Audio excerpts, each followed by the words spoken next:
very often when the father leaves or is absent, the mother is taking care of everything. And typically the women that have these father wounds end up starting to kind of caretake with the mom or caretake the mom or younger siblings.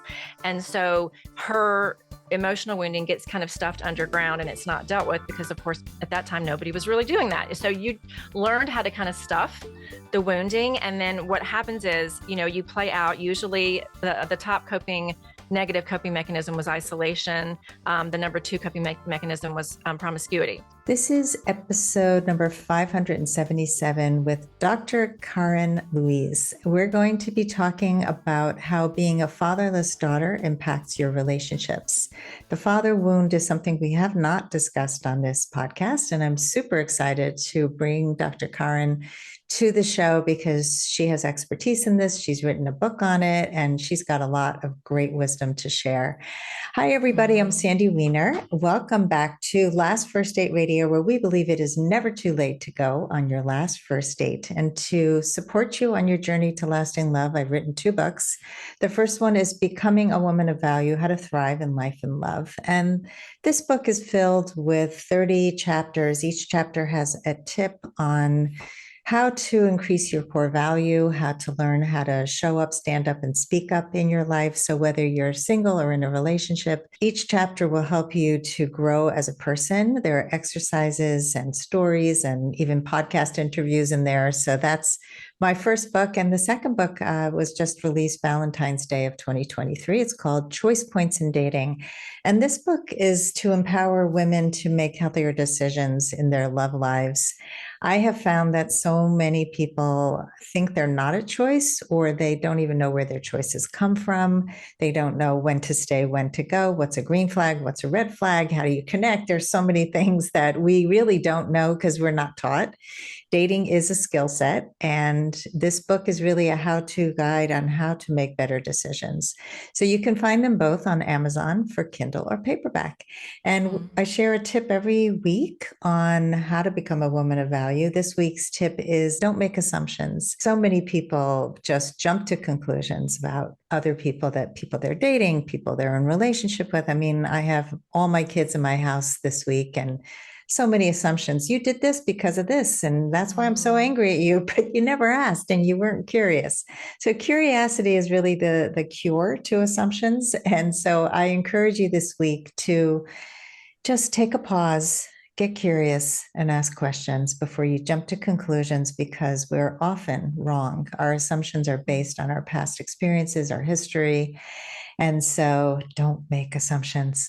And before I bring Dr. Karin to the show, I just want to invite you to join my Facebook group. It's called Your Last First Date. We are a group of women over 40 who are dating and in relationships. We are a group that is heavily monitored. This is very unusual in this type of group. Singles groups are notorious for just being a place to complain and to beat up on men and to talk about how horrible dating is and how bad my relationship is.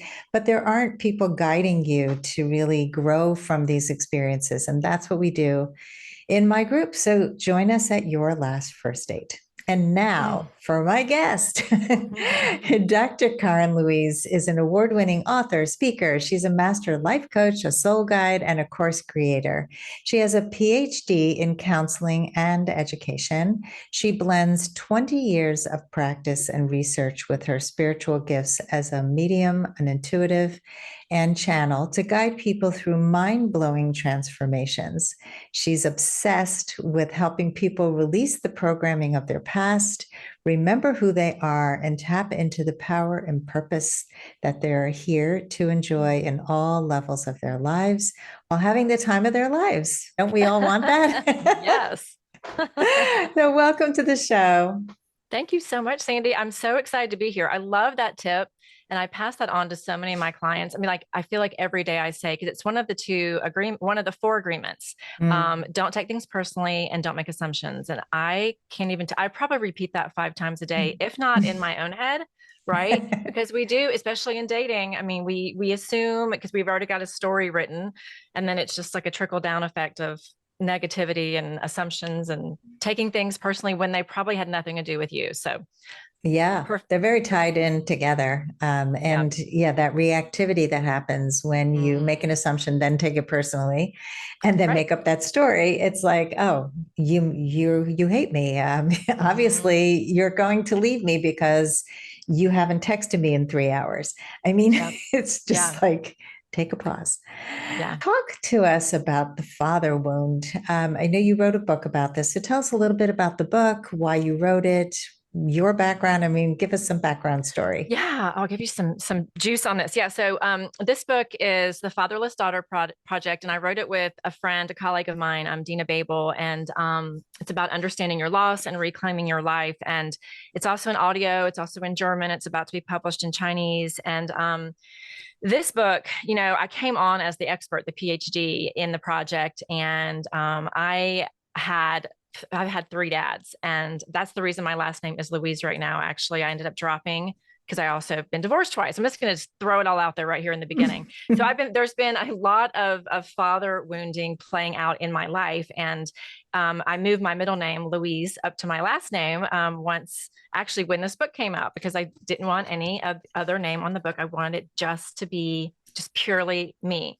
And, this book ended up healing me when I wrote it because a lot of things that I had not healed, even though I had the degree, I'd been studying psychology. I was a licensed counselor. I knew the issues, but when I did the research on this book, I interviewed over 5,000 women. I had a survey all over the world, and I found out just some really remarkable things. And it's just like some of them really simple, some of them more complicated, but I had all these aha moments just personally. So, you know, it's at least 1/3 of women that have a pretty deep father wound, if not more. But the book was written for women that have lost their dads, and it doesn't mean that it can mean that your dad passed away. It can also mean that you didn't have a bond with your dad or that he was an alcoholic and checked out. The main thing was we wanted women to connect to women that didn't get what they were really supposed to out of that father-daughter experience because it really does set you up in your life in a different way. So it plays out. I'm very much into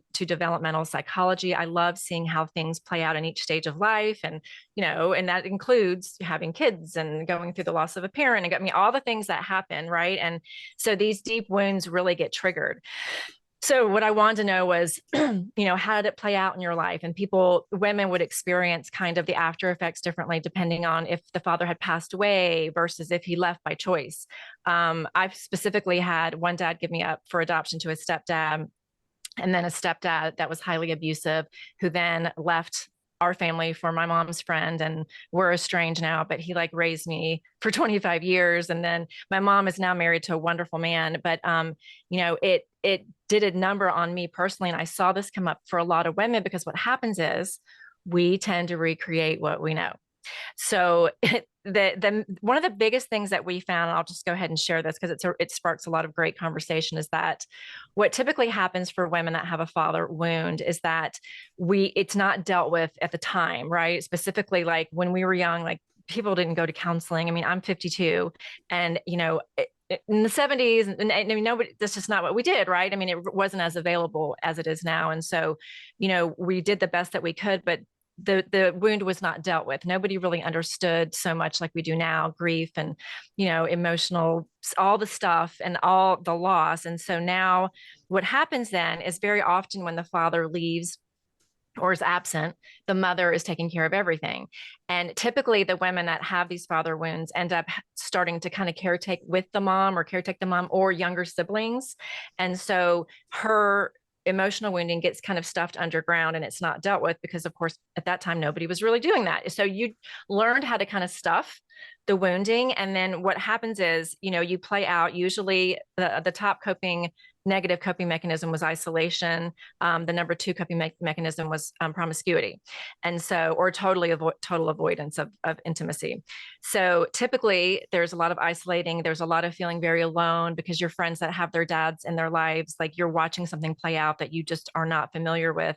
And then what we found was typically during as you're going into adulthood and you have your first really big breakup or a divorce, that is when everything comes up. everything that's been stuffed because all of a sudden, that band-aid, that scar tissue is just ripped open because you experience loss at another level, or maybe it's the death of someone close to you. But once that first loss, and it's typically a divorce or a big breakup, you realize that you are not handling it as well as maybe some of your other friends who've gotten divorced. And the reason is because it has completely triggered all of the unresolved father wounds, all the grief, all the confusion over why your dad didn't pick you or why he didn't stay around. And so there's this kind of eruption of all of the stuff. And that's usually where we end up meeting the women that come in and come to programs or call for coaching or pick up the book. They're like, oh my God, I didn't realize what was going on. So what we did was looked at developmentally and explained to women like, hey, look, like, here's an example. If, like, say your dad left or passed away when you were like, let's call it 9, 10 years old, when you're learning fundamental skills in like reading and math. Well, let's say your grades start dropping and nobody really understands that it's because you're psychologically not intact at that age. And you get labeled, you're not smart in math, or you're dyslexic, or whatever it is. And I've had so many women be like, oh my God, I can't believe I never knew this. And what we found is like, look back when your wounding happened and whatever didn't connect at that age, it's because of what you went through. So you don't have to cling to this identity that you're stupid or you didn't do something like you were supposed to. What really happened was you were dealing with a major trauma that nobody really realized or helped you with. And now as an adult, you can do things differently and you can kind of reparent yourself. So I know that was a very long answer. I've so much to say on it because it really does affect women in so many areas. So you tell me where you want to go because I can go 50 different directions. No, this is great. I mean, as you're talking, I'm thinking of clients, I'm thinking of my own life. It's interesting because with clients, it's mostly shown up where either a father died when she was young and then she has abandonment issues. 100%. Right. So that shows up a lot and there's a lot of fear. And then they end up in relationships with people who will abandon them because it's a self-fulfilling prophecy. And but I'm thinking about my own mother. My mother's father died when she was about 15. And so she was already a teenager, but she had a lot of responsibility even before he died. She was in a home where her parents had like a bed and breakfast type of thing. And she was given a ton of responsibility. And she felt like she didn't really have a childhood. And that has played out so much in her life where she does a lot of shoulds. And she married my father, who was 10 years older, not a good match, but I think she was always looking for a father. Yeah, and then she married my stepfather. He was about 15 years older. And I think she was just looking to be cared for and married men who couldn't care for her in the way that she needed. So tell us a little, like based on that experience, other people who have experienced that kind of looking for a father replacement, wanting to be rescued somehow, hoping to be fathered, cared for, loved in a way that they didn't get. Like, tell us a little bit more about those kinds of things that happen.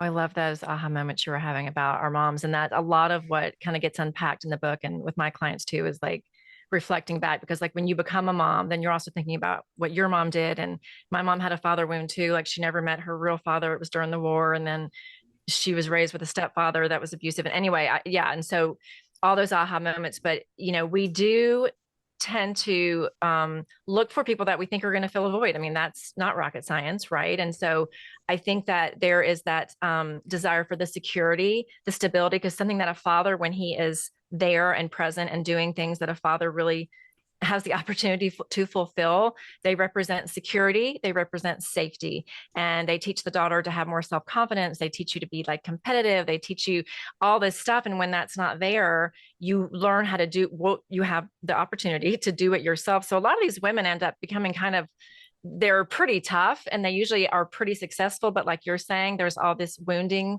that it always plays out in relationships. So like your mom, for example, would pick someone that in her mind represented security, right? Like it felt that way. The package, it sounds like you're older and he probably had, like he was established or, whatever it is that represents that. And I know I've done a lot of this myself, and I'm sure your listeners are like, yep, that's me. And there, of course, no judgment on any of it, right? We're all doing the best we can. And I'm sure you operate from that perspective too. It's, you're doing the best you can with what emotions and coping skills you have in the moment. And, we're all wanting to be loved completely. And we're all, after food and air and water on the, Maslow's hierarchy of needs is safety. Like that is the basis need that we have. And then above that is the sense of belonging.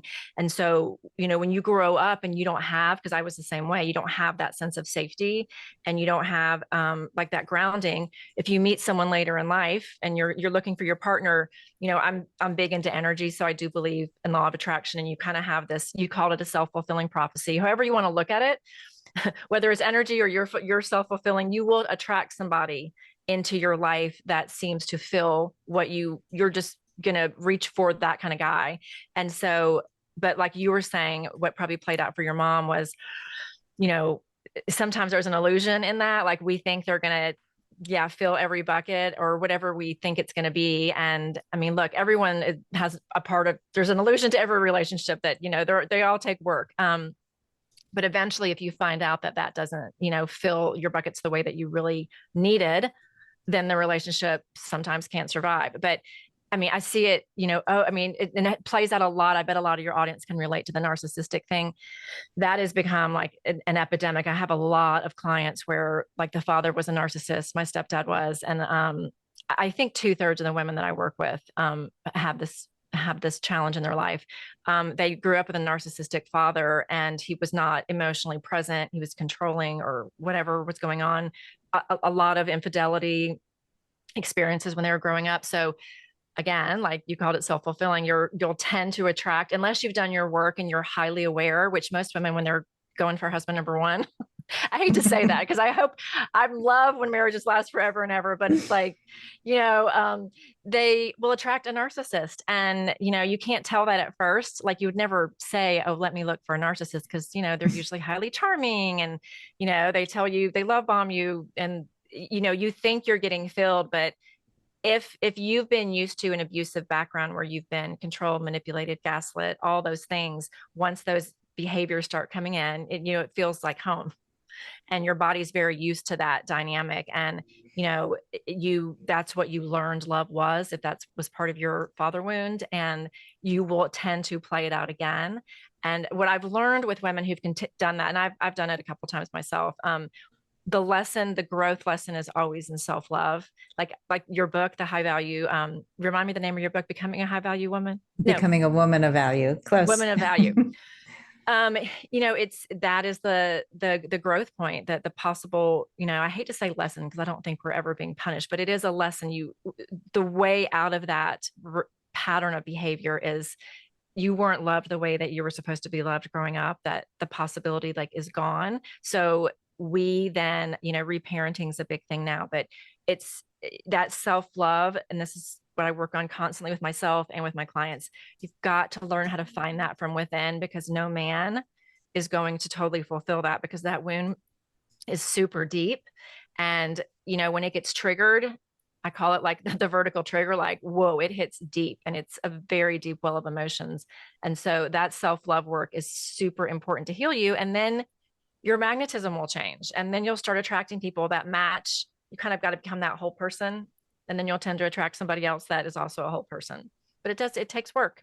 It does take work. And it's just, I think people don't really understand the self-love piece. I was just having this conversation with my oldest daughter, who's got 3 of her own children. And there were 2 things that I said to her over and over when she first got married. One is practice self-care. Take care of yourself first. Don't think that being a martyr is the right way to parent. It's like you need to make sure you get that food, you get that exercise, you're passionate about something, you're doing what you love. It's not all about self-sacrifice. And the second thing was, well, definitely we talk a lot about communication skills in our family and not holding everything in and being able to communicate everything with your husband. And it's like all clicking now because she is taking care of herself. And she said, Mom, no matter how many times you said it, I couldn't do it until I did it. And I said, I get it, but I still said it anyway. So that something might sink in at some point because I didn't know how to do it. I wasn't taught how to practice real self-care. Because what we learned about self-care, my mom was great at doing her hair and her nails and going shopping and having all the right clothes and always looking beautiful, but the inside wasn't being taken care of.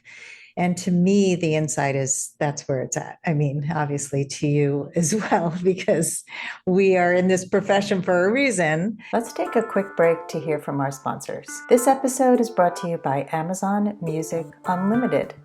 You can listen to over 70 million songs and thousands of playlists and stations.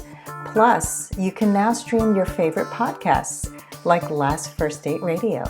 You can listen to any song, anytime, anywhere, on any of your devices. Get Amazon Music Unlimited for free for 30 days. Just head on over to getamazonmusic.com/lastfirstdate to learn more and claim this offer. People who have had unhealthy relationships in the past and have those unhealthy cycles of attachment because of the father wound.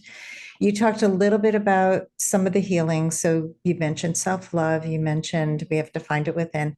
Can you give us some other steps to really start to shift? Oh, yeah, there's so many. Well, I want to go back to what you were just saying too, because it will loop into this. Your daughters are very lucky to have you because that permission that you've given them and that insight, and I agree, like words don't really teach, you don't really learn until you do it yourself, right? But those are seeds. And typically most of us our mothers definitely weren't taught that. I mean, it was survival for generations, right? And we're in a different place now, different literal frequency on the planet right now. But we to teach that to our daughters, because what was programmed into most of us and our moms was that it's really selfish. I agree, self-care, like as far as beauty goes, like that was a programming. And then not bad or good, just whatever, wherever you want to align there. But the piece about taking care of the inside and taking time for yourself, like never saw my mom do that. Most women did not see their moms do that. So the fact that you're teaching her that and now you get to witness it, because we're coming out of that paradigm, but that kind of patriarchal paradigm that women are supposed to be quiet and be pretty and show up for everybody. Like every single one of my clients, the top complaint when they show up, they're like, I am exhausted, I take care of everybody. And they're so resentful, and they're playing out usually something from childhood that they learned, and they're repeating. And then I love that you've used the word martyr. I use that all the time in my content. Like one of my most favorite reels or TikTok videos, I say, it's kind of polarizing, but I'm like, you are not meant to be in a relationship where you are martyring your happiness for somebody else to be happy, where you literally are shutting yourself down. I mean, I know I did it. I've watched so many women do it. Women are kind of trained to do that. And I love it. You're giving your daughter and your clients this wisdom. You are not here to martyr your happiness for someone else. No, there's no part of your soul that will ever feel good doing that. And that is a kind of a wasted life, because you've got so much special stuff in you. So when you asked, other things that you can do, cultivating that self love and that I call it sourcing from within, because I believe that we have that in our DNA, that whatever higher power you call your higher power, God, energy. I use the word source now, spirit, whatever, divine. You have that in you. And usually when you're going through these painful periods of trauma or whatever, like it just gets turned down and we get disconnected from it. So, I mean, of course, I always suggest that you get support. The first question I ask always is, what kind of support do you have? Like, are you, what's your friend group like? What are you getting supported? Are you, like you just said, in like these chat rooms where they're blowing up men and you're just expanding what you don't want? Like, how much of your life is being set around telling the sad story and the victim story? And there's a time and place for that. Like I've been trained in therapy, and then I've been in LPC, and therapy and trauma healing is so important. That's a stage. You've got to tell your story in a safe place. But then there comes a time where it's like, are we going to have the victim necklace on always? And is that what you're going to carry into all your relationships? Can you see it? When I had my big shift, when I had my awakening, that is the phrase, literally the book, Victim Consciousness, like fell off the shelf. I didn't even know it was a thing. And I was like, this is in 2014. And all of a sudden I started reading it. And I'm like, oh my gosh. Like I didn't realize that we had control over it. I didn't realize that when we carried this victim mentality around, we were attracting more things like it into our life. And so I started studying energy, and I started getting support. And so, getting support and investing in yourself, I cannot say it enough, is the most important thing that you can do. Getting a coach, a client, investing in programs. I do programs and retreats. I know Sandy has a ton of resources and, opportunities to work with her. We kind of forget, it's kind of one of those self-love pieces. It's like, we'll spend money on the other things, but the best money I've ever spent has been on coaches and experiences and groups. And I mean, life changing, especially if you can get with a group of women that are not sitting and bashing their exes, but like are cheering on their new business, and that are cheering on your dating, and cheering on, like, that are really celebrating forward movement and a creation of a life where you can be happy. Like that, your tribe is so important. That's why I do the work I do. And I know that's why you've got your niche. Yeah, it's so true. And I love everything that you shared. I think the whole celebration thing, it was so foreign to me when I started. And Right. I remember one of the first courses that I invested in after becoming a certified coach, which was life-changing. But part of what we learned in that course was how to celebrate each other. And we created a celebration team. And we had like a little pods, and we would meet on Fridays and just celebrate what's going well for you this week. How many people actually talk about that? How many people celebrate you? How many friends don't just talk about the gossip and the all the stuff? And I mean, I was even talking to my daughter this morning about her father was talking about something he is not happy with about her husband. And she finally got to the point where she said, talk to my husband about it. And that kind of boundary setting where you're Yep. like, stop the triangulation, stop bringing me into this conversation, talk directly to people. All of Yeah. these healthy ways of being. I know I started to shift my whole family dynamic when I learned boundaries and communication skills and Yep. all the inner work, because I realized how poorly my family was operating in terms of unsolicited advice and just triangulation was going crazy. Like, your brother didn't call me. Okay, so don't talk to me about it. Yep. That's a conversation you need to have with my brother. Hmm. So all of these things, it starts to show you the power that you have in creating the life you want, which is so incredible. Like, to be able to say, I have these powers and strengths within myself. And we can go our whole lives thinking we're not really special, So I love that you help people source from within. We all have gifts, we all have strengths.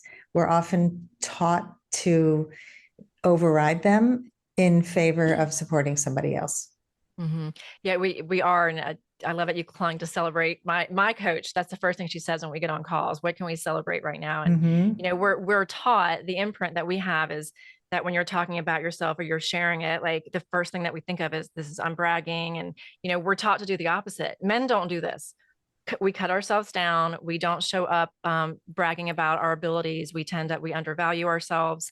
I mean, the research is shown this across the board. And we do it with each other. We immediately will cut ourselves down. When the main things I work on is how women talk about themselves, and they'll do it right in sessions. And I'm like, they'll start sentences with, I know this is, and these are like high powered CEO, very powerful women that will start sentences with, I know this is stupid, but typically men don't do that. And it's just because of the programming. We're taught to be liked, to bring ourselves down, and not to have the boundaries. And the triangulation works so well because we're used to being the intermediary.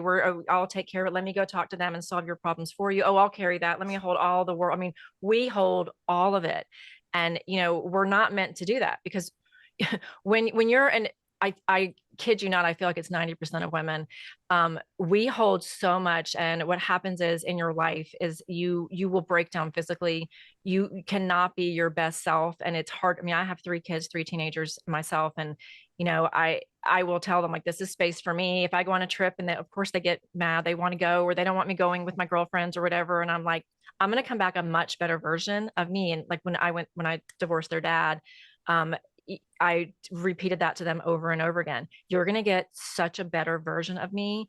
And I didn't want my kids knowing, in that marriage was just, there was a lot of toxicity, but they watched you and what love is. And I'm repeating this fatherless stuff, and I was agreeing to what I watched my mom go through because it was my normal, and not speaking up. And so many women do this at home. It's kind of a secret, right? A lot of women don't talk about it. We're really ashamed of it. And we go out there, and I was a member of the country club and looking all the good ways and showing up, and everybody, Facebook life's perfect, when on the inside, I was caring just like I did growing up with my dad, and keeping the secrets, living on opposite sides of the house, but showing up, as a couple to the dinner parties, and living in this shame and this silencing. And it ends up making me sick. It ends up, I mean, it's with so many of my clients. And what I decided was I didn't want my children learning that that's what love was. And as logistically and emotionally hard as it was to leave, I mean, I stayed for many years, and many women do. You stay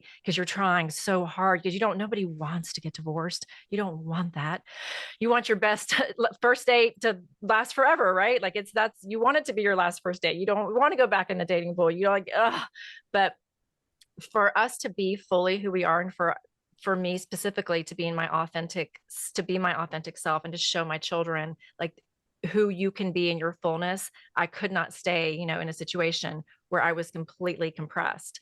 And so I think that, when we realize, and when we can understand what an amazing, powerful essence we actually have inside of us, and you're working with someone, and you're in a group where you expand and celebrate each other, and you start letting that, because that compression, it shuts you down. All your centers get shut down, and you start, the shops start opening up, and the doors start flinging open in your soul, and you're around people that celebrate. And then you find out that you're other day I had a client that she was talking about her ability to draw flowers, and then she showed them to me, and I'm like, she's like, well, everybody can do this. And I'm like, no, like, has no one ever told you this is an insanely amazing gift? But she had never shared it because she just thought everyone could do it. And just these little things that maybe we don't realize are so good. When we're into our divine feminine, we're receiving, and we're allowing praise and being cherished to come towards us. And so right now, I think there's a big awakening of divine feminine. And the patriarchy in the past has kind of shut it down, but it's supposed to work in tandem with the masculine. And part of that divine feminine is receiving, and receiving compliments, and celebrating with your friends, and having them be like, oh my God, like you're the most whatever person I've ever met. And do you know how powerful you are? And do you know, like, wow, like whatever it is that your skill is, like, ask your friends. One of the big things, that one of the first kind of homework I'll give clients is, I want you to ask 3 of your best friends what your superpowers are. Like, when we get off, by the time we meet next week, and they'll usually do it within the first like 2 hours, because it's kind of exciting, because nobody ever, like, you say your therapist told you or your coach told you to ask. So they do, and then receive that. Don't negate it. Sit and receive it, and so then you're expanding those qualities even more. And then your potential just starts to skyrocket. I went way off on a tangent. I'm like, my brain is gone. Yes, yes, yes, yes, yes. I just like, so much of what you said is exciting. And I could definitely talk about this stuff for hours with you, because I'm so powered up about this too. So a couple of things. One is, it was such a revelation for me when I realized that showing my kids that I was taking time for myself, and that I was setting those boundaries and going away and doing things without apologies, that I was actually not only taking care of myself, but showing them how to take care of themselves. And so what you said about, like, I go on vacation and I'm going to come back a better me, that is so important. And we are just programmed to think you have to be guilty to go and do that, to claim the space for yourself.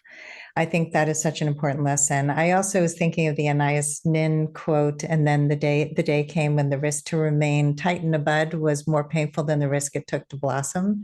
Yeah. That's one of my favorite quotes. And it was something that happened to me at the end of my marriage, where I was like, I've tried to be something I wasn't for 23 years. Oh, yes. And it is so painful to keep trying, because you're hitting your head against a wall. But we're programmed, like you said at the beginning of this conversation, we're programmed to overdo, overgive, caretake. It's our job to fix things. And it's such a toxic cycle that we have to break. Yeah. And to And be who they so, want you to be, like you're yeah, saying, to be who yeah, they're asking you to be. exactly. And to fit in that box and Yep. to show the world. And I mean, I've seen so many of my clients with the country club thing. That's Yep. such a common thing where it's embarrassing to them that they're single because everybody else is in a couple, or they look out and they're at a wedding and everybody seems to be so perfectly coupled and Yep. looking beautiful. And who am I? And people don't realize how messed up I am inside, but I'm showing up. And it's like, we Totally. need to get good with us. We need to really realize also the compare and despair stuff. It's so toxic to us. Like just looking outside of ourselves and Mhm. thinking everybody else has it together. Because if we've gone out in the world looking different than we feel, imagine how many other people are out there doing the same thing. Totally. And it's why your podcasts like yours do so well and touch so many people, because it is there. It happens so much. Once people find out what you do, or people find out what I do, then they'll come and tell me. Like at the country club, the women were like in the bathroom telling me how much their marriage is sucked, or how their husband's been cheating. And because they know I'm a safe container. And um, you know, that is so important, because I did it too. It's like there's this illusion. I remember I would go walking after my first divorce, and I lived in a country club, and I thought I was the only single person. I mean, I was only like 29 years old, and Mm. I was the first to get married and the first to get divorced, and I had a very public divorce because I was married to an athlete the first time. But I thought that I was the only. I thought I was on an island. Nobody else was divorced. I would walk around the country club and I could see in people's windows. And I just, I would create these stories in my head about how their lives, are playing out perfectly. And I would get so mad at God, at life, and why me? And I had done everything right. I'm like, I showed up, I went to church, I had the Bible study, I never cheated, I did everything for them. And so many women, and you think that it's going to play out, but life doesn't play out as planned. And the biggest thing to remember, on top of don't make assumptions, is it's all an illusion. There are very healthy marriages out there. There are. But when we idealize that every single one of these relationships, especially during holidays, is perfect, remember you were pretending back in your last one. A good number of those women are pretending now. So remember, it's an illusion. That's a mantra I will tell myself too. It's an illusion. It's an illusion. Yeah. It's an illusion. And I think we, even as experts, can get caught up in trying to be perfect and look like we have it all together. And it's when we show our humanity that we're relatable. And I tell this to clients all the time: be vulnerable. Stop trying to be perfect, because the need to be perfect, and it's all connected to the other stuff, Yeah. is stopping you from actually saying how you feel, and from even saying I'm nervous, or I have something scary to ask you. Or like one of my clients is dating somebody. She's been on a lot of dates with him and she would like to be exclusive, but she's so afraid to have Yeah. that conversation. Yeah. And so we talk about like what's scary about that, and tell him you're scared. Tell him you're scared. Tell him that you're attracted to him. I mean, it's the most vulnerable thing, but you're not you're not saying anything that he probably doesn't already know. I mean, he probably feels the same way, and now you're giving him permission to say, yes, I'll shut down my profile, or not. And if you've been on that many dates and you haven't had that discussion, then you're going to make a choice at this point which way you're going to go based on how you have that conversation. But if you don't have it, you're going to keep avoiding the truth, avoiding what you really desire. What you really And want. yeah, and desire is just, it's our right, it's our privilege, and it's something that we need to really honor. And I think that permission to feel, permission to want, to desire the things that we want most in the world, to show up fully and in all of our glory and not apologize for it. Mhm. All of the things that you said, I can so resonate with. Yeah, to express that, because I mean the fear under it is fear of abandonment, right? You're afraid you're going to get rejected and that they're going to walk out. And I know, I mean, I've been there too. But I mean, I can't tell you how many times in sessions somebody will do just like what you said, and they'll say, "Gosh, and we're not talking about on the first date." She's talking about, at an appropriate time, and you know, so often, even in just their family relationships, clients will go into this, of course, this discussion, and they'll share their emotions, right? Because they're vulnerable with us because of trust. But I during every session, I feel like there's a point where I've said, have you ever said that to them? Like, have you ever said that, whether it's your son or your dad, like the way, and she's like, well, I don't know how to say it. I'm like, the way you just said it to me was perfect. It was perfect because it's really how you authentically feel, and I agree, like that's the vulnerability piece. It gives people relief, like, because they're probably feeling the same way. And if they're not, and this is a hard pill to swallow, if they're not, and if they're going to judge you or if they're going to bolt, they're not your person. And it sucks as we don't want to like push them away, but it's like, I love one of my best friends, guy friends said to me, you can't say the wrong thing to the right person. And, I'm single too. So I'm out there dating and have gone through a lot of shit shows. But, it's like we get so afraid because we don't want them to walk out. But it's like, you really can't say the wrong thing to the right person, because if it's the Mhm. right person and they're there to hold space for you and really love you, you saying, I'm really scared to ask this, but this is where I am. And it's really my deepest desire. And I'm really loving this with you. And I'd like to kind of do it with just us or whatever. Then you'll find out where they are too. But if they're your person, that's going to roll along as smooth as it should. So Yeah, yeah, I I agree hear it a with lot that. too. Yeah. Yeah, I think, and how you say it, and I think the Yeah. biggest risk is not saying anything. And I think so many people who come to me regret the things they haven't said, not the Yeah. things they have said. So That's for so anyone who's good. scared, Yeah. just really figure out how to say it and don't go for perfect.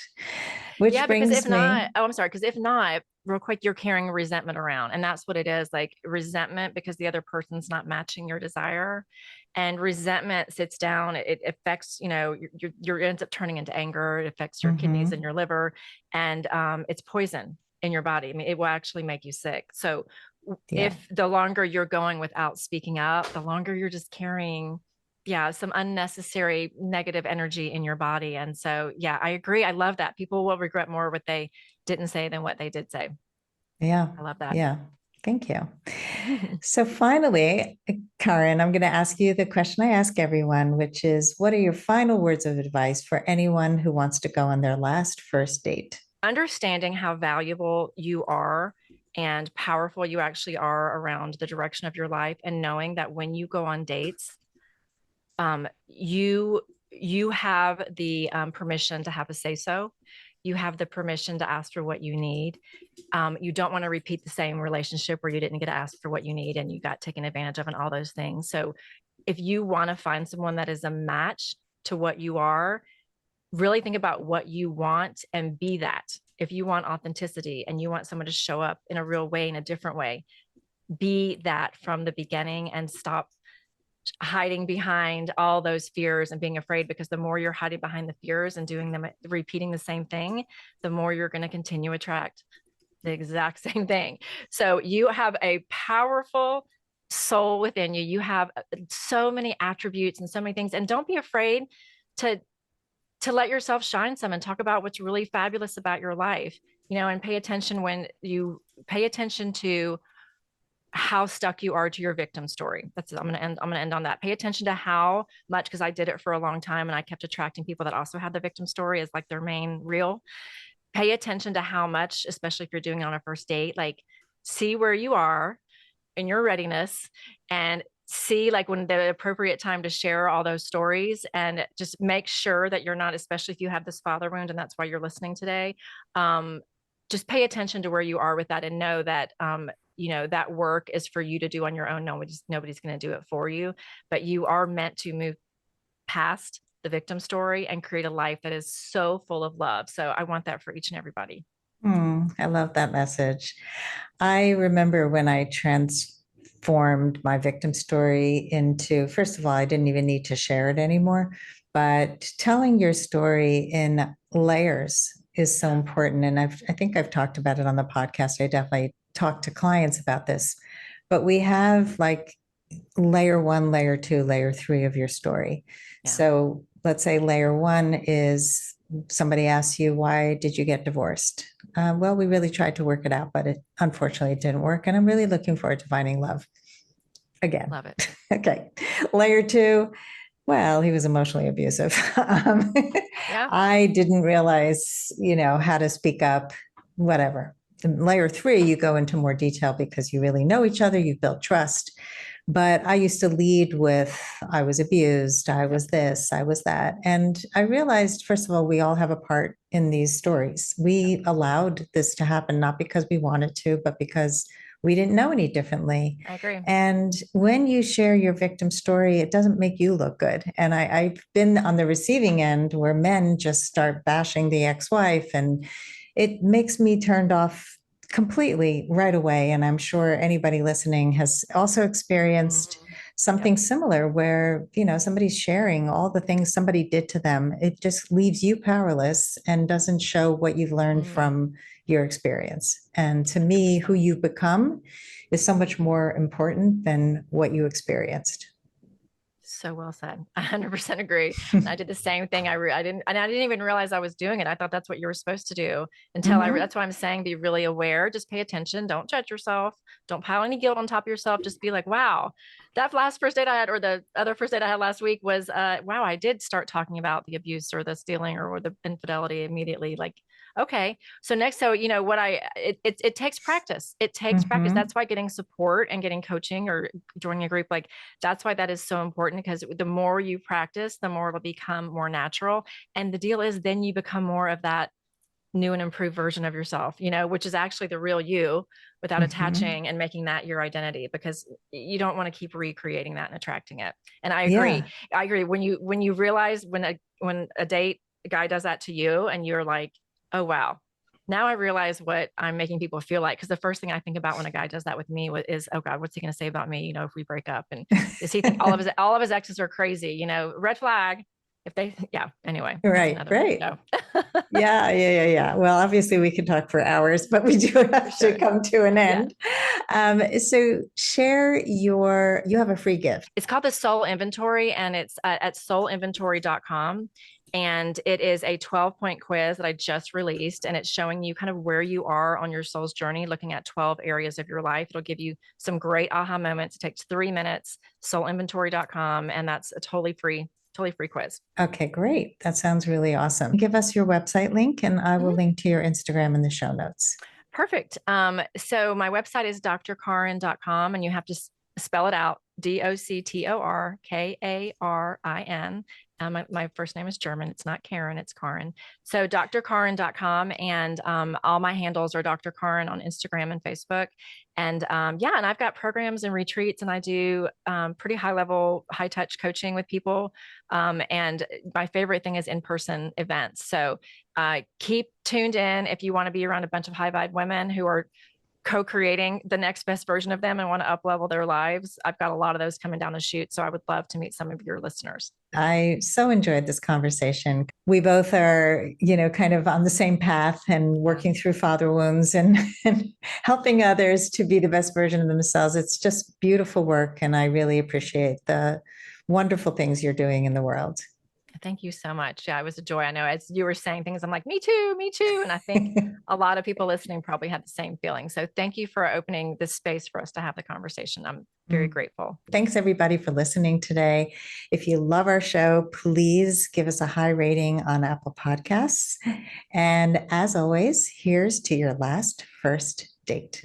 If you are ready to get unstuck, gain new tools, become more empowered, and finally find your last first date, I'd love to talk to you. Fill out an application to be considered for a complimentary half-hour love breakthrough session at lastfirstdate.com/application.